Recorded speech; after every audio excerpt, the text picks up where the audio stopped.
Narito na guys ang ating balbakwa na napakasarap. Ayan, ang sarap guys. Grabe, masarap pala yung balbakwa. Hey guys, welcome to Master Che. Today guys, magta-try naman tayong magluto ng Visayan dish. But before we start, please don't forget to like and subscribe.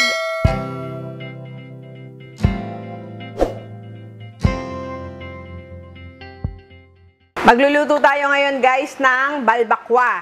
Yan. So, ang ginamit ko sa ating balbakwa ay pisngi at balat ng baka. Yan. Pinalambot na natin siya. So, madali na lang ang ating gagawin. Yan. So, meron tayo ditong annatto oil. Maglalagay lang tayo. At isosotay natin ang ating garlic. Ang ating onion.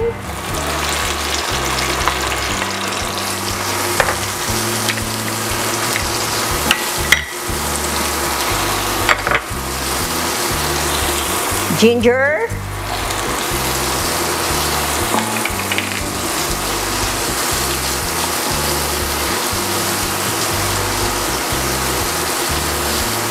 maglalagay din tayo ng lemongrass na pinitpit na natin para lumbas ang kanyang flavor. Yan. Lalagay din tayo ng bay leaf.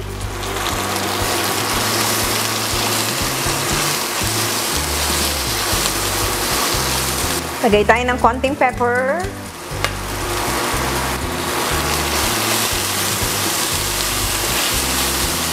Yan, ngayon guys, ilalagay na natin ang ating balat at pisngi ng baka. Ito ay pinalambot natin sa sibot, onions, and ginger. Yan, ngayon ilalagay na natin. Kaya medyo brown yung color niya dahil sa sibot. Yan, lalagay na natin.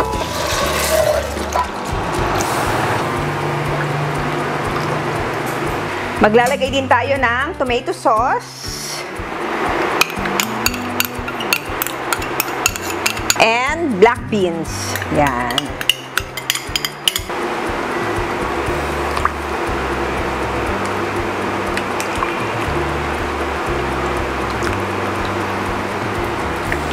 Then mag-a-add din tayo ng water. Yan. Lagay na rin natin ang ating bell pepper.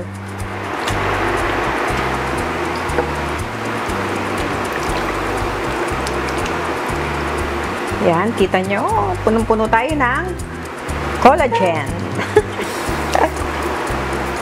Diba? Titikman ko muna bago natin timplahan.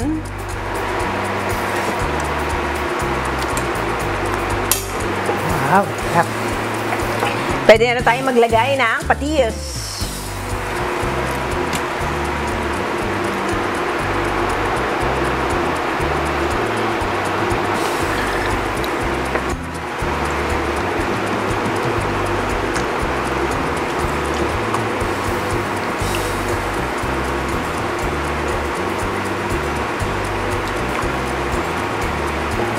Ngayon, tatakpan muna natin at babalikan natin ang ating balbakwa.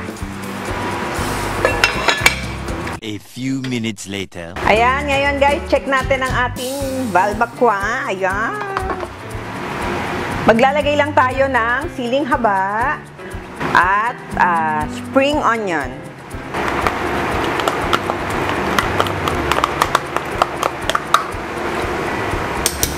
Yan. Ayan guys, pwede na tayong kumain. Tayo, napakasimple lang ng ating balbakwa. Ngayon, tayo ay magpi-plate na.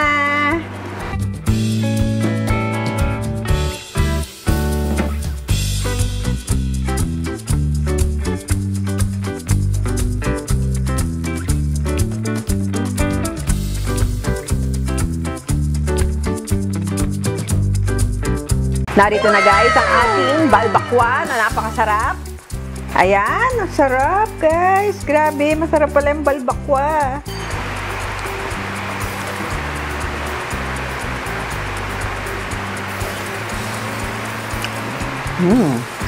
So yummy.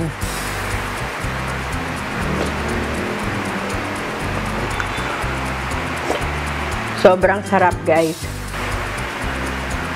Tapos yung ating balat, sobrang lambot. Kaya talagang melt in your mouth.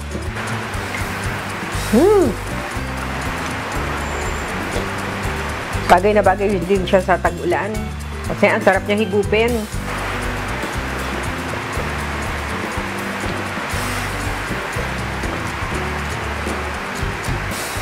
Sana guys, try nyo gawin ang ating version ng balbakwa. Yan, napakasimple lang. Madali lang siyang gawin. Basta lumambot na yung ating pisngi at balat. Pwede rin kayong gumamit ng pata ng baka at buntot. Yan, marami kayong pwedeng gamitin dito na part. Pero talagang sobrang sarap niya. Tsaka yung spicy dahil sa siling haba. Sigurado ang sarap-sarap din ito sa rice, guys.